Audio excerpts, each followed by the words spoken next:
এই যে এখন আমরা আসছি কোথায়? এটা হচ্ছে আটপুকুর বলে। আটপুকুর, কিন্তু এখানে পুকুর কি আছে? আছে, ওই যে সামনে পুকুর আছে। তো আমরা আটপুকুর ঈশ্বরদী আটপুকুরে চলে আসছে। একদম নিরিবিলি একটা জায়গা না? খুব সুন্দর। সুন্দর পরিবেশ। আগে তো আরো ভালো ছিল, এখন আস্তে আস্তে এটা নষ্ট হয়ে গেছে। পুকুর বড় গভীরতা আছে না? এটাই দেখছো, এটাই হচ্ছে আটপুকুর। এটাই আটপুকুর। এখানে হ্যাচারি করছে অনেক কিছু।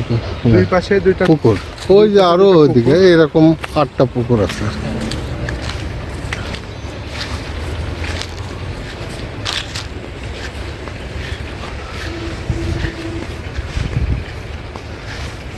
পরিবেশ সুন্দর, সুন্দর পরিবেশ। দেখছো কি সুন্দর বাগান, অপরূপ।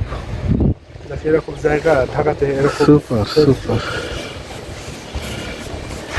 যত সব এইরকম আর কি 8টা পুকুর আছে এই টোটালে।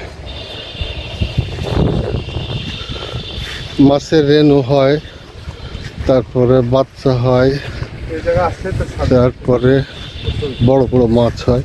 এখান থেকে ওই মানে এক এক জায়গা থেকে তুলে নিয়ে যায় আরেক জায়গায় দেয় আর কি। এটা মাছ আছে। এটা হ্যাঁ, মৎস্য চাষের জন্য তো এটা।